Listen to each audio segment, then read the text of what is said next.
Northern France, June 1944, 3 weeks after D-Day. Flight Lieutenant James Harrington squinted against the evening sun as he guided his Spitfire Mach 9 through scattered cloud cover at 18,000 feet. The engine hummed steadily at 2,700 RPM, a reassuring vibration through the control column. Below, the patchwork of French countryside stretched toward the horizon, deceptively peaceful from this altitude. Badger leader to flight.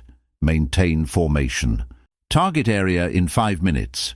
Harrington spoke into his oxygen mask, watching as the 3 other Spitfires in his section adjusted their positions.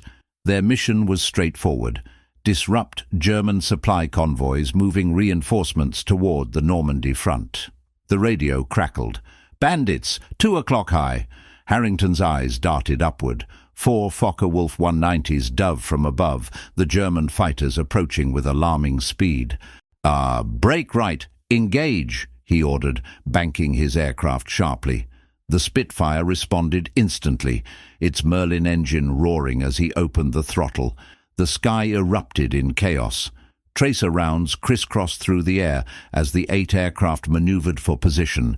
Harrington locked onto one of the Focke-Wulfs, squeezing the trigger on his control column. 8 Browning machine guns hammered in unison, sending a stream of 303 caliber rounds toward the enemy fighter. He watched with satisfaction as his target trailed smoke and peeled away.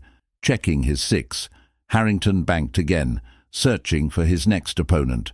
The warning came too late. "Behind you, Badger 1!" A sharp impact jolted the Spitfire, followed by the unmistakable sound of bullets tearing through aluminum. Warning lights flashed across his instrument panel as the engine sputtered, then coughed black smoke. The temperature gauge climbed rapidly into the red. "I'm hit. Port wing damaged. Engine failing," Harrington reported, fighting the controls as the aircraft began to roll. Below, the peaceful countryside was no longer a distant canvas, but an approaching reality. He had perhaps 2 minutes before impact. Protocol was clear. Heading east would take him deeper into occupied territory. West meant a chance of reaching Allied lines, but the aircraft was losing altitude too quickly. The decision was made for him as the engine seized completely. Badger 1 going down. Position. He rattled off coordinates as the altimeter unwound with frightening speed. At 2,000 feet, Harrington released his harness and canopy. The sudden rush of wind tore at his flight suit as he pushed himself clear of the aircraft, counting 3 seconds before pulling his ripcord. The parachute deployed with a violent jerk. The silence after the chaos was almost disorienting. Below, his Spitfire spiraled downward, impacting in a distant field with a plume of black smoke. Harrington drifted slowly, surveying the terrain. The nearest village lay 2 kilometers east. Forest covered much of the area, with open fields creating dangerous exposure. He landed hard in a small clearing, the impact driving the air from his lungs.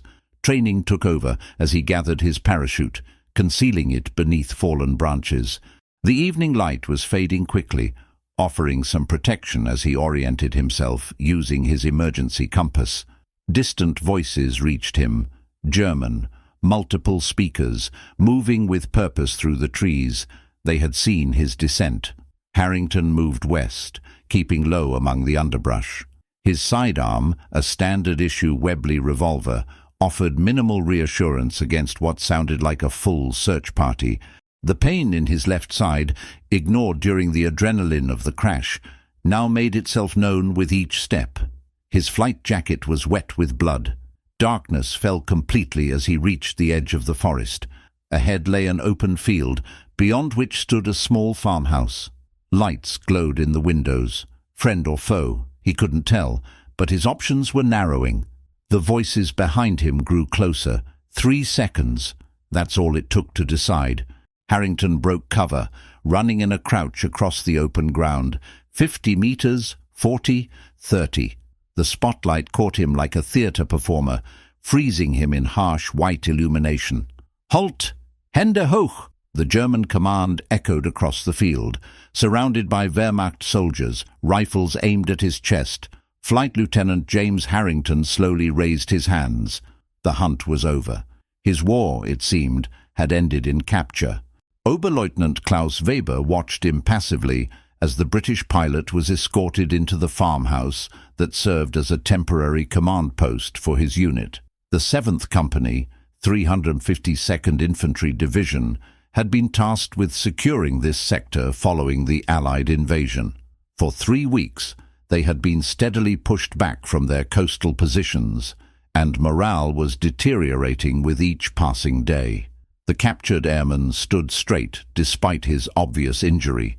Blood had soaked through his uniform jacket, yet his expression remained composed. Weber recognized the quiet dignity of a professional soldier. "Search him," Weber ordered in German.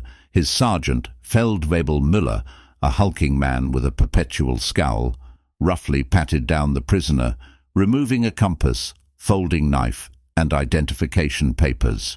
"Flight Lieutenant James Harrington, Royal Air Force," Müller read aloud, handing the documents to Weber. "To serial number 58633921. Weber switched to English, his accent crisp but clearly non-native. "You are fortunate, Lieutenant. Many of your colleagues who are shot down do not survive the landing." Harrington remained silent, his eyes fixed on a point beyond Weber's shoulder. "Your wound requires attention," Weber continued, gesturing to the British officer's side. "Müller, have Schmidt look at him. We don't want him dying before intelligence can question him." The company medic, Gefreiter Schmidt, a former medical student from Dresden, examined the wound with clinical efficiency. "Shrapnel, not a bullet. I can remove it and clean the wound, but he needs antibiotics." Weber nodded. "Do what you can. He leaves for the collection point at dawn." While the medic worked, Weber studied the pilot's personal effects. The identification showed Harrington was 26, from Surrey, England. A photograph tucked into his wallet showed a young woman with a warm smile, standing beside what appeared to be a country garden. On the back, in neat handwriting, "Come back to me, all my love, Eleanor." When the medic finished, Weber directed his men to secure the prisoner in the farmhouse cellar, a cold stone room that had once stored vegetables and preserves, now emptied for military use. "He should have water and a blanket," Weber instructed, "and post a guard." "Is that necessary, Herr Oberleutnant?" Müller questioned. "He can barely stand." "Standard procedure, Feldwebel. I don't intend to lose the only valuable intelligence we've acquired in weeks." Later that evening, as his men rotated through watch duties, Weber found himself descending the cellar stairs with a tin mug of water and a slice of black bread. The British pilot sat with his back against the wall, eyes closed but clearly awake. "Your wound?" Weber asked, offering the provisions. Harrington accepted them with a nod. "Your medic did good work." A moment of silence stretched between them, filled only by the distant sound of artillery far to the west.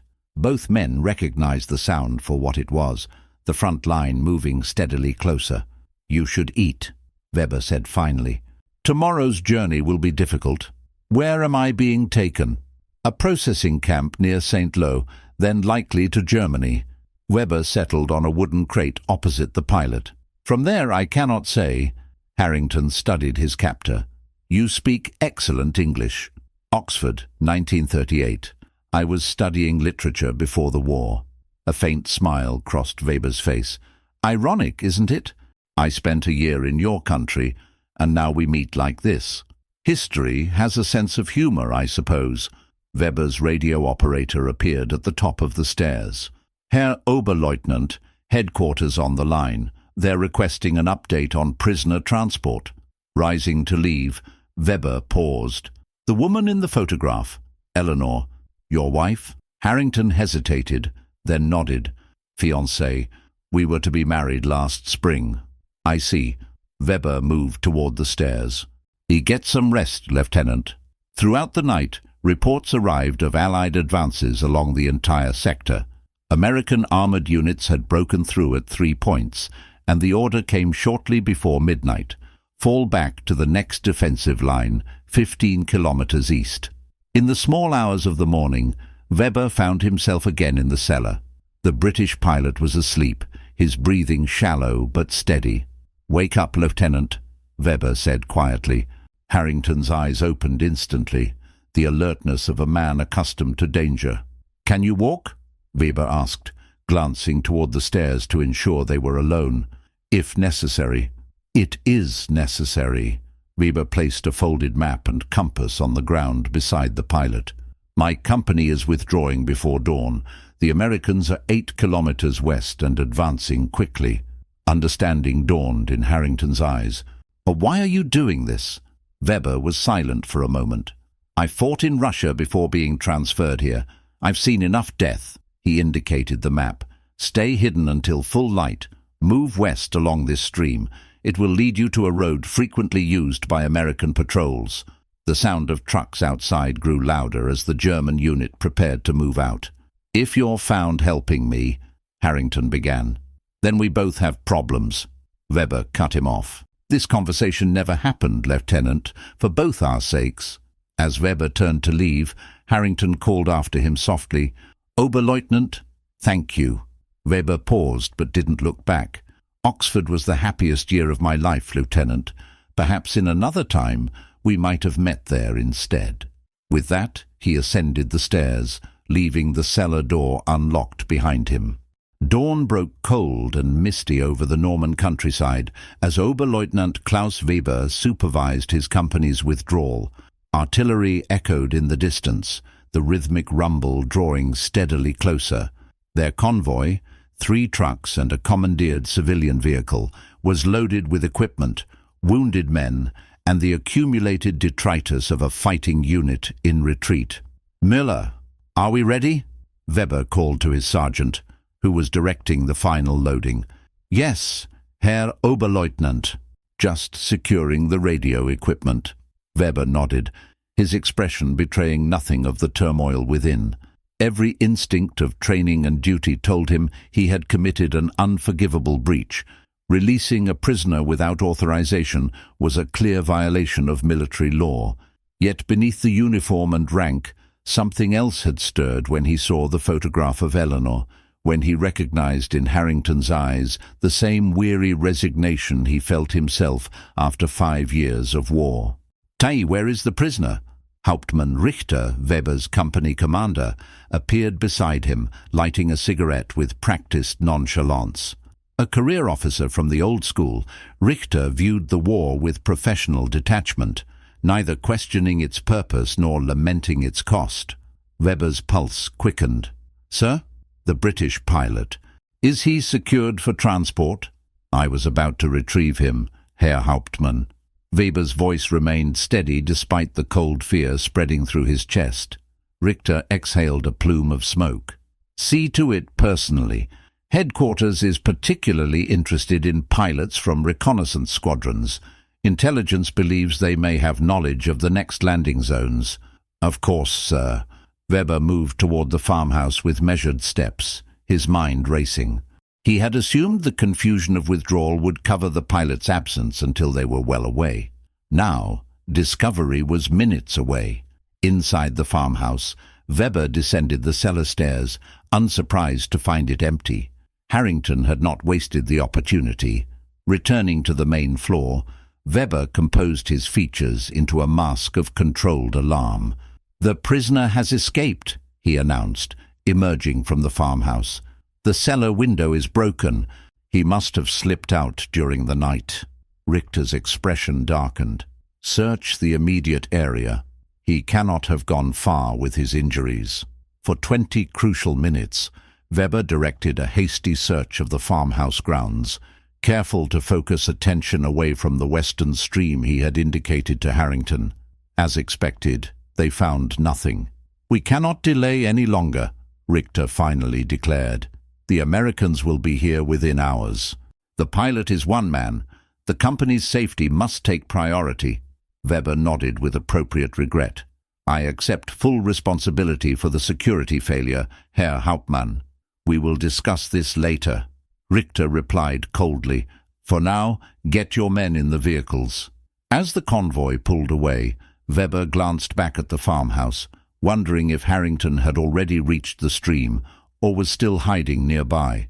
The knowledge of what he had done and what it might cost him weighed heavily.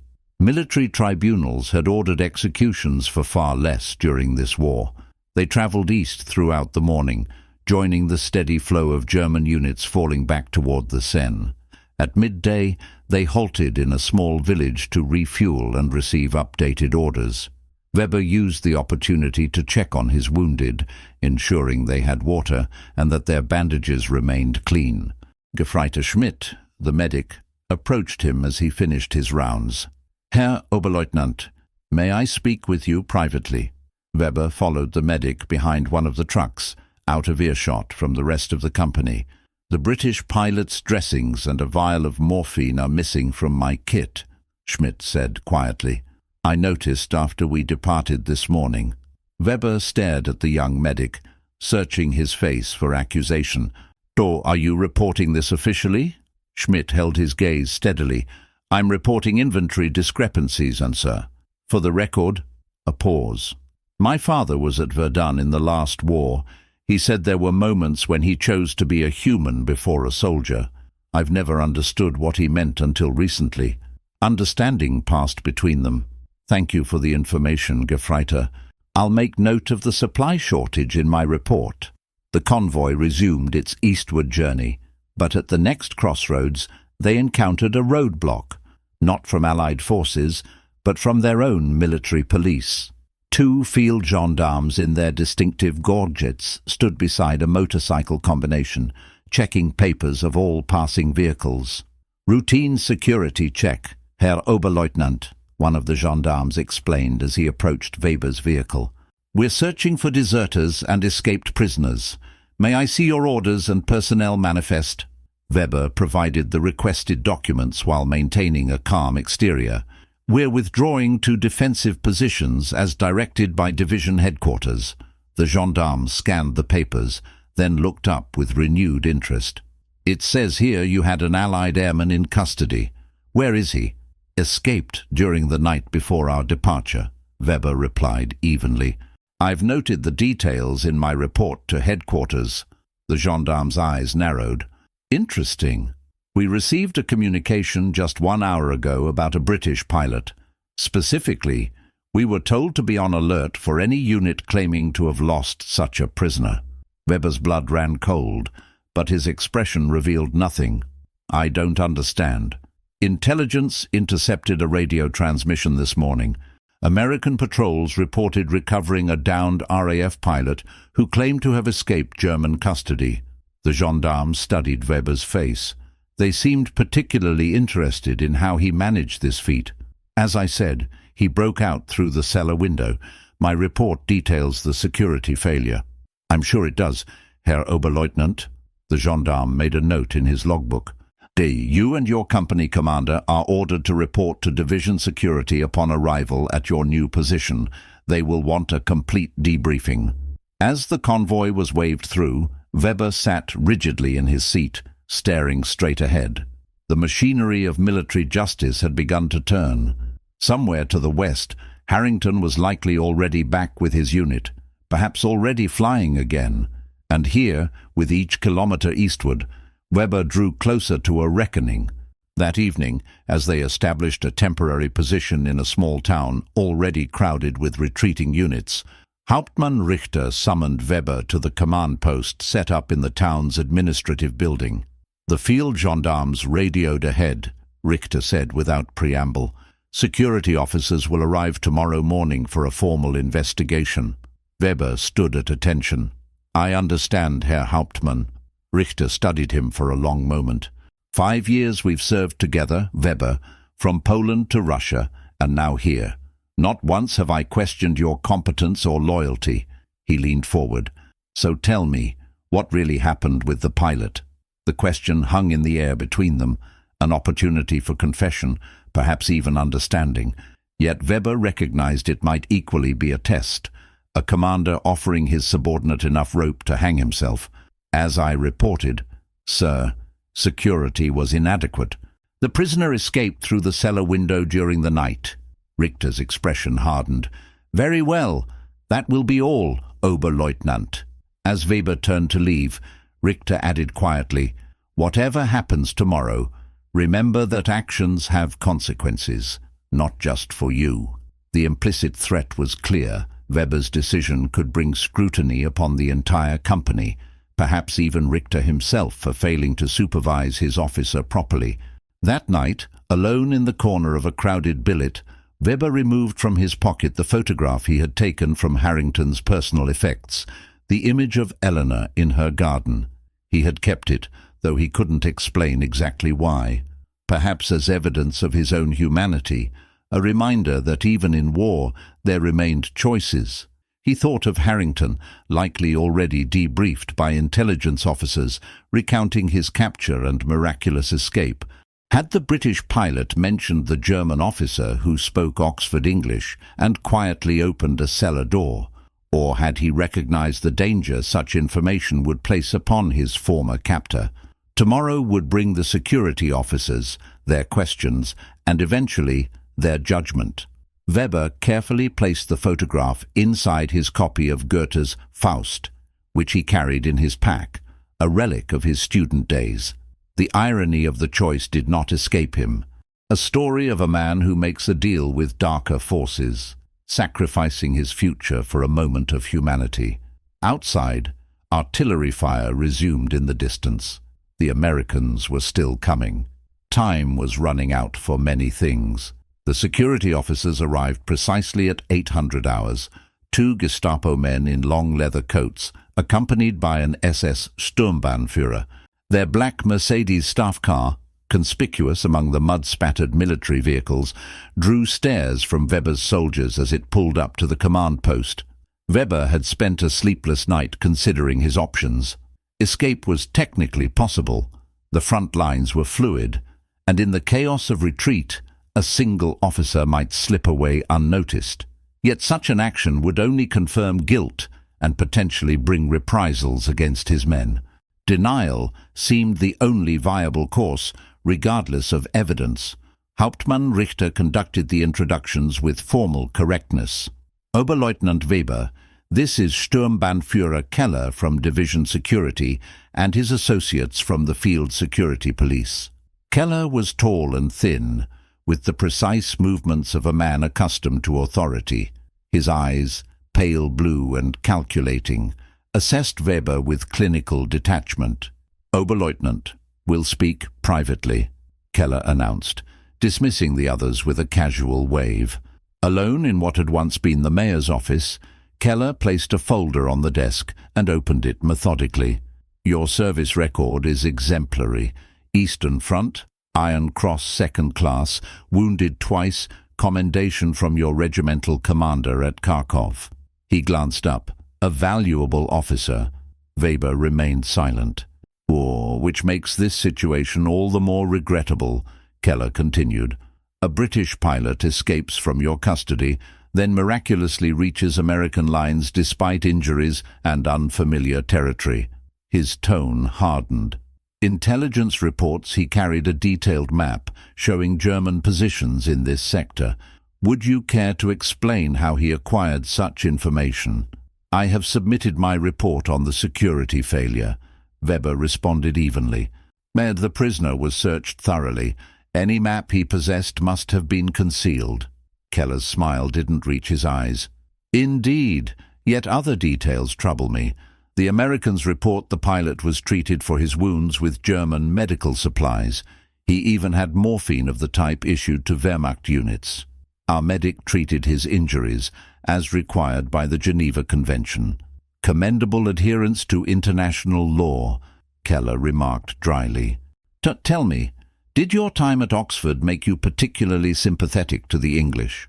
The direct reference to his pre-war studies sent a chill through Weber. They had investigated his background thoroughly. "My education is irrelevant to my service record," Weber replied. "I have followed my duties as an officer of the Wehrmacht." "Have you?" Keller removed a sheet of paper from the folder. "We interviewed your company medic this morning. Gefreiter Schmidt was quite informative about missing supplies." Weber's mask slipped momentarily. Schmidt had said nothing about being questioned. "Nothing to say, Oberleutnant." Perhaps this will loosen your tongue. Keller produced another document, a sworn statement from Feldwebel Müller, your sergeant. He reports checking the cellar window after your alarm was raised. He found it intact and undamaged, contradicting your official report. Weber felt the ground shifting beneath him. Müller, the loyal NCO who had followed him since Poland, had betrayed him. Or perhaps the security officers had ways of extracting statements regardless of truth. Fabrication, Weber said, though the word lacked conviction. I think not. Keller closed the folder with deliberate precision. The evidence indicates you deliberately released an enemy combatant, provided him with intelligence material, and falsified reports to cover your actions. These are serious charges, Oberleutnant. The penalty is clear. The unspoken sentence hung in the air between them. Execution for treason. However, Keller continued, his tone shifting subtly, your record suggests you remain valuable to the Reich. The Führer has ordered that all experienced officers are needed at the front. Therefore, I am authorized to offer you an alternative. Weber waited, sensing the trap being laid before him. The 352nd Division is being redeployed to the Eastern Front within the week. You will be transferred immediately to a penal battalion on that front, where you may redeem yourself through combat service. Keller's eyes were cold. Your alternative is a military tribunal, with its inevitable conclusion. Which do you choose? The penal battalions were death sentences by another name. Units composed of criminals and disgraced soldiers, assigned the most dangerous missions with minimal support. Few survived more than a month in such formations. I request the opportunity to defend myself before a proper tribunal, Weber said, standing straighter.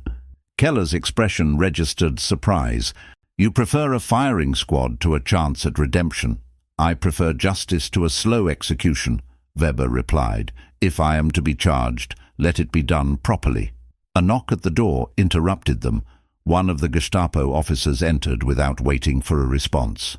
Sturmbannführer, urgent message from headquarters. The Americans have broken through at St. Lo. All security personnel are ordered to withdraw immediately. Keller's face tightened with annoyance. Very well. Prepare the car. He turned back to Weber. It seems our discussion must be continued elsewhere, Oberleutnant. You will accompany us to division headquarters.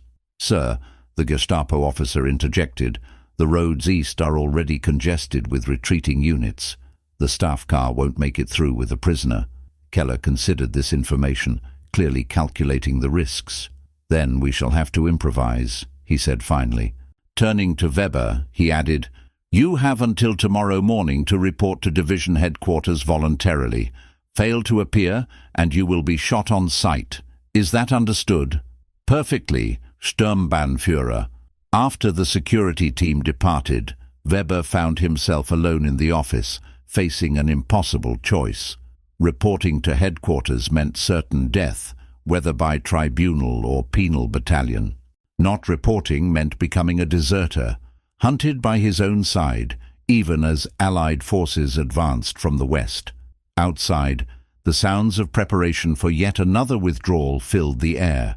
Vehicle engines revved, equipment was loaded, and officers shouted orders with increasing urgency.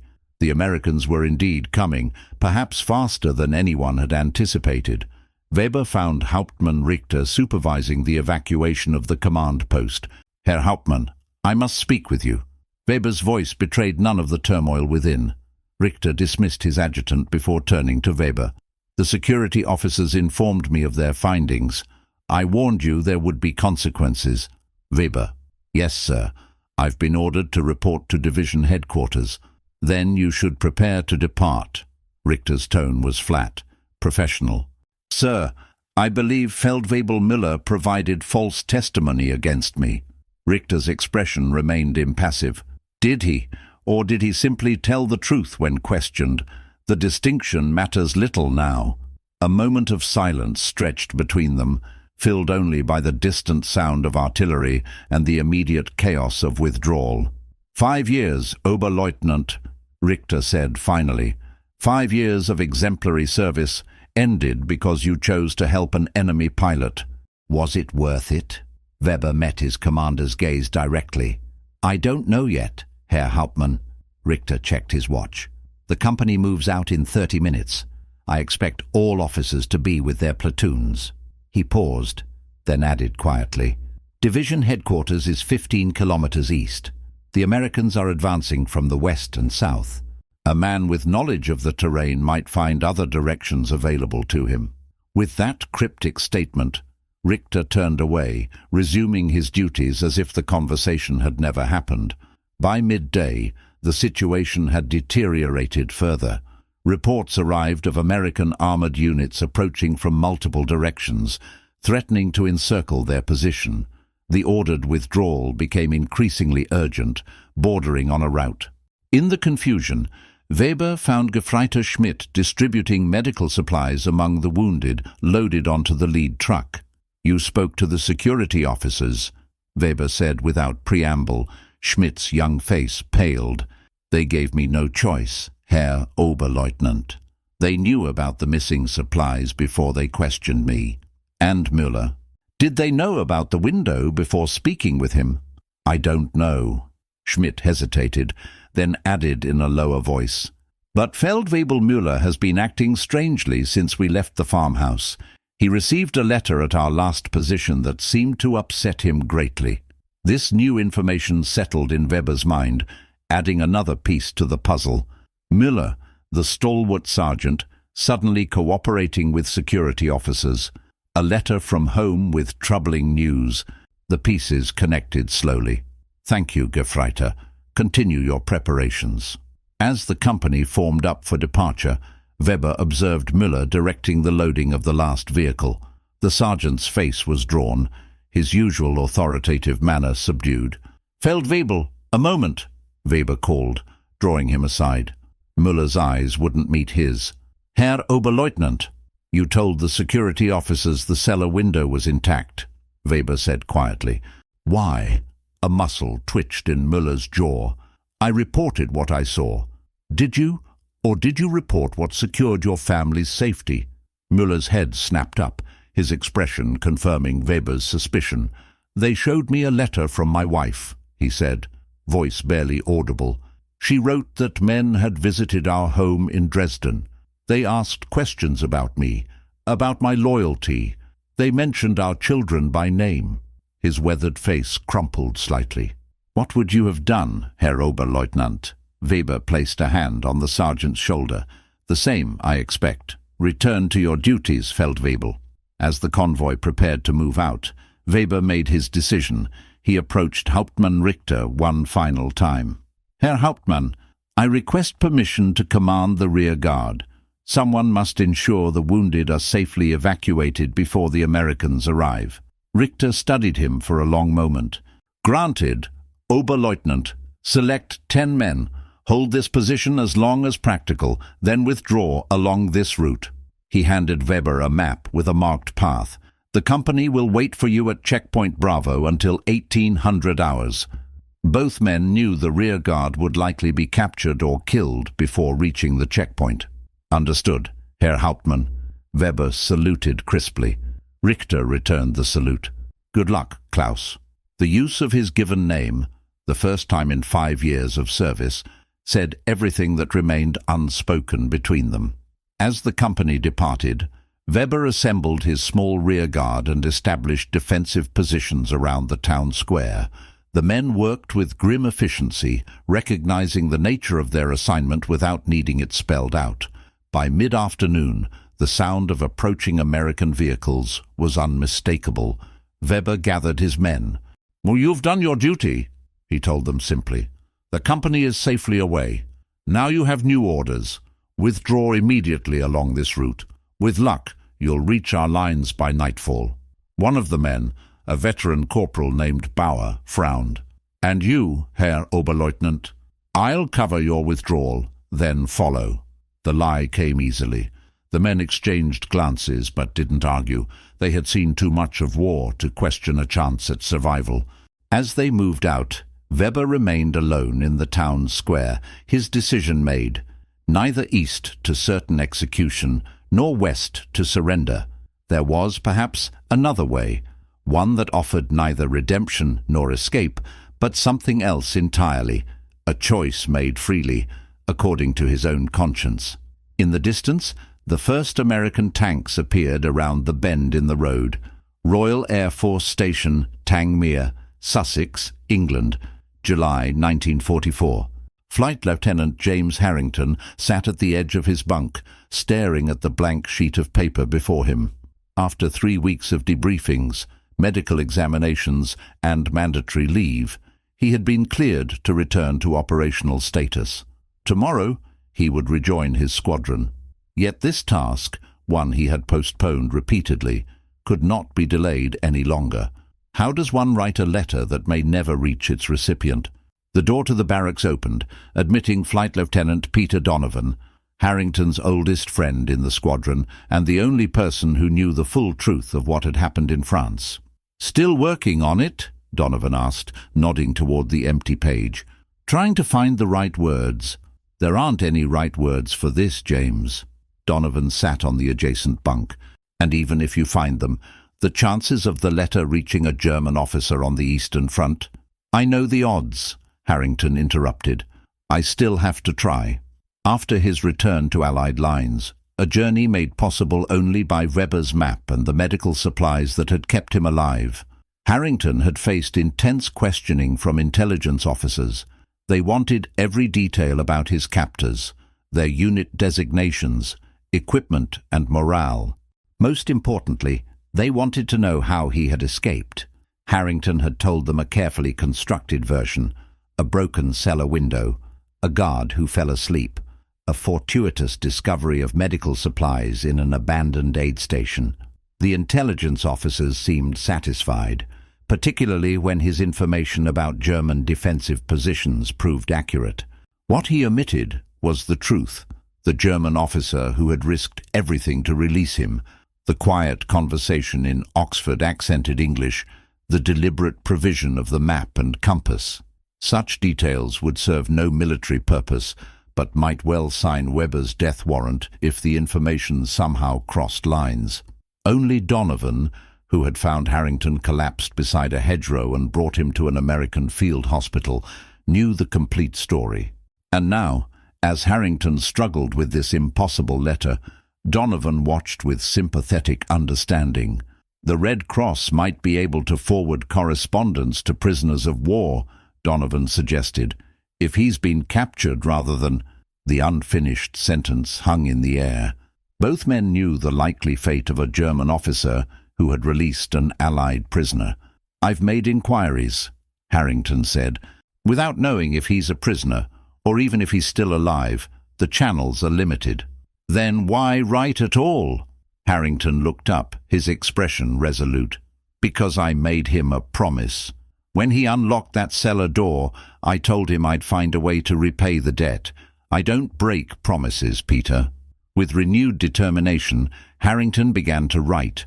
The letter was deliberately vague, addressing K, ducked and referencing only "our brief meeting" and "the kindness shown during difficult circumstances." He mentioned Oxford, literature, and the hope of meeting again when reason returns to the world. Finally, he included the name and address of Eleanor's parents in Surrey, a safe contact point that would remain stable regardless of military postings. When finished, Harrington sealed the letter in an envelope marked with the Red Cross insignia, addressing it to Oberleutnant Klaus Weber, 352nd Infantry Division, Wehrmacht. It was hopelessly inadequate, a message in a bottle tossed into the violent sea of war, yet it was all he could do. "The squadron's been assigned a new sector," Donovan mentioned as Harrington finished. "We're moving east, supporting the push toward Paris. Operations expects heavy resistance." Harrington nodded absently, his thoughts still with the letter and the German officer who had saved his life. The next morning, as dawn broke over the airfield, Harrington's squadron prepared for their first mission since his return. The familiar routine, equipment check, briefing, the walk to waiting aircraft, felt both comforting and surreal. Just weeks ago, he had been behind enemy lines, certain his war was over. Now he was climbing back into a Spitfire, ready to fly once more into the same skies. As the engines roared to life across the flight line, Donovan's voice came through Harrington's headset. "Good to have you back, James." "Good to be back," he replied automatically, though part of him wondered if it was true.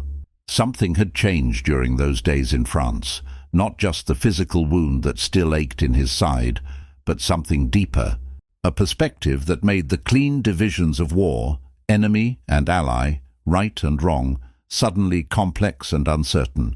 The squadron took off in precise formation, climbing into the cloud-dappled sky above the Channel. Their mission was to escort bombers targeting German supply depots near the Seine, part of the Allied effort to isolate and defeat the remaining enemy forces in Normandy. 2 hours later, having completed their escort duty without incident, Harrington's flight was released to conduct an armed reconnaissance sweep of roads east of the Seine. It was routine work, searching for targets of opportunity, German vehicles or troops caught in the open. They flew at 3,000 feet, scanning the countryside below. Most roads were empty, the German retreat having already passed through this area. Then, near a small village, Harrington spotted movement. A single military truck moving quickly eastward, trailed by a plume of dust. Badger 1 to flight. Vehicle spotted on road at map reference Delta 7. I'll investigate. Harrington banked his Spitfire, descending for a closer look. As he approached, he could see it was indeed a Wehrmacht truck, traveling alone without escort. An easy target. His thumb rested on the firing button.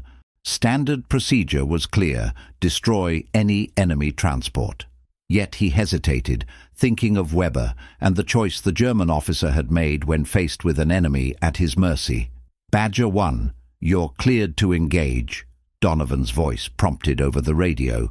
Below, the truck continued eastward, the driver apparently unaware of the aircraft above. Harrington's Spitfire had the sun behind it, making it difficult to spot from the ground. One burst from his 8 Browning machine guns would be sufficient.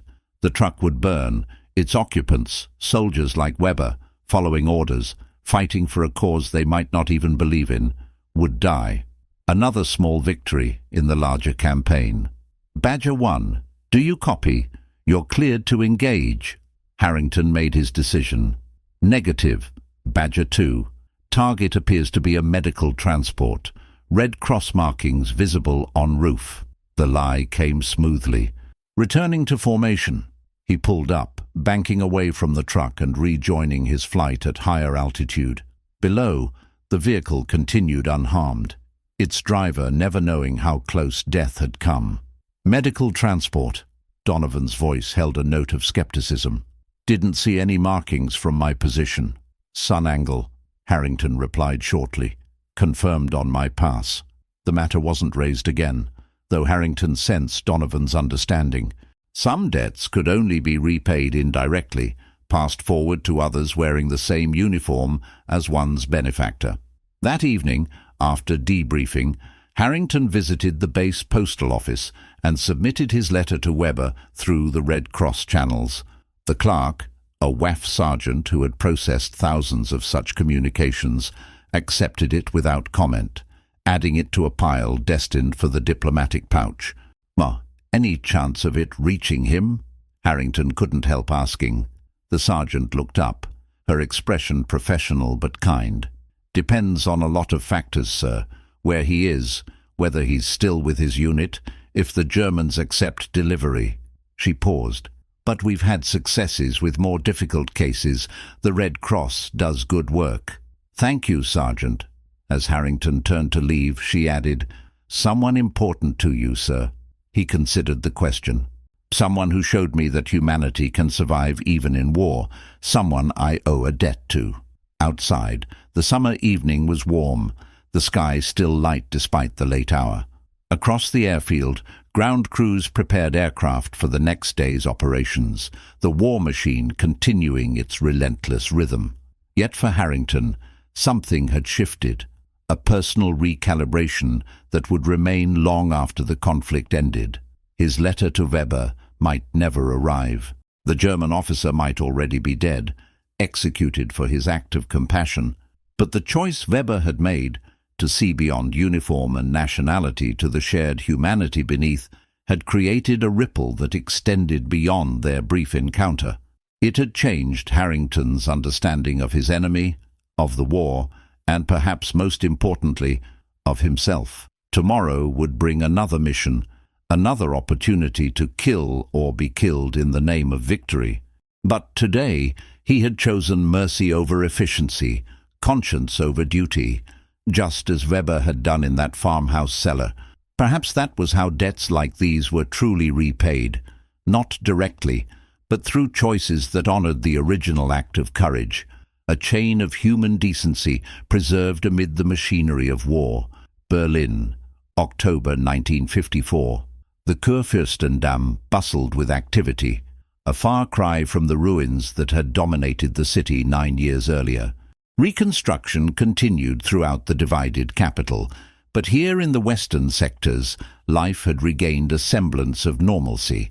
Cafes served patrons at outdoor tables, shops displayed their wares in rebuilt storefronts, and pedestrians moved with purpose rather than the desperate urgency of the immediate post-war years. James Harrington, now a civilian wearing a well-cut suit rather than his former RAF uniform, paused outside the address he had been given. The Café Mozart appeared modest from the outside, its facade recently renovated, but without the pretension of more upscale establishments. A small sign in the window proclaimed Englischer tea, alongside the standard coffee offerings, a concession to the Allied personnel who frequented the area. He checked his watch, 15:45, 15 minutes early for the appointment that might never be kept. The letter had arrived at Eleanor's parents, home in Surrey 3 months earlier, forwarded through a chain of Red Cross offices, displaced persons centres, and finally the British occupation authorities in Hamburg. Its journey had taken nearly a decade, delayed by the chaos of Germany's collapse, the sorting of millions of prisoners, and the painstaking reconnection of families separated by war. The message was brief, written in the precise English of an educated non-native speaker. If the offer still stands, I will be at Café Mozart, Kurfürstendamm 29, Berlin, on October 12, 1954, at 16s, KWI. No explanation of where he had been for 9 years or how he had survived. Just a place, a date, and initials that Harrington had never expected to see again. Eleanor had encouraged him to go, understanding better than anyone the importance of this meeting. "Some debts don't fade with time," she had said, packing his suitcase for the journey to Berlin. The gold band on her finger, they had married in the summer of 1945, just weeks after Germany's surrender, caught the light as she handed him his passport. "Give him my thanks as well." Now, standing outside the café in a city still bearing the scars of the war they had both fought, Harrington felt a sudden uncertainty. Would Weber recognize him after all these years? Would either of them find the words to bridge the distance between their wartime encounter and this peaceful afternoon a decade later? Taking a deep breath, he entered the café. The interior was warmer than expected, with polished wood tables and the rich aroma of coffee. A few patrons sat reading newspapers or engaged in quiet conversation. At the back, near a window overlooking a small courtyard garden, sat a solitary man. He was thinner than Harrington remembered, his face more lined, hair greyed at the temples, but the straight posture and watchful eyes remained unchanged. Klaus Weber, no longer wearing the uniform of an Oberleutnant, looked up as Harrington approached. For a moment, neither spoke. Then Weber rose, extending his hand. "Flight Lieutenant Harrington." "Just Harrington now," James replied, taking the offered hand. "The war ended for all of us." "Indeed it did." Weber gestured to the chair opposite his own, though some endings came later than others. They ordered coffee from a waitress who seemed accustomed to these meetings between former enemies. Berlin had become a city of such reconciliations, necessary in a world rebuilding itself from ruins. "Your letter found me," Harrington said when they were alone again. "After all this time, I wasn't certain."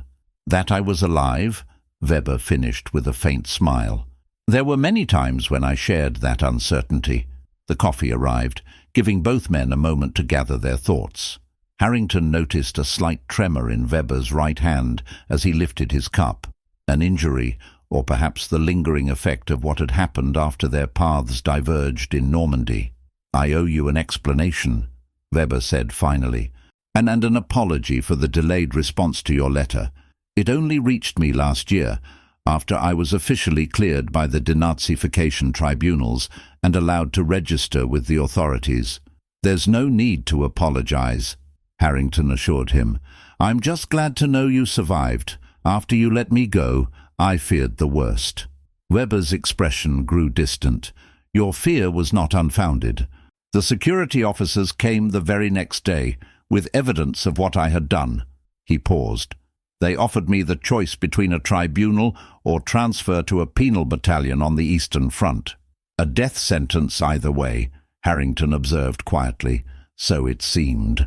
Weber took another sip of coffee, but fate intervened in the form of the American advance. Our position was overrun before I could be transferred. In the confusion, I was separated from my unit and eventually captured by American forces. "You became a prisoner of war," Weber nodded. "First in Normandy, then England, and finally America. A camp in Oklahoma where I spent 2 years growing cotton alongside other German officers." A hint of irony entered his voice, far from the firing squad I had expected. "And after the war?" "Repatriation was complicated for those of us with questions about our service records. The Allied authorities were thorough in their screening.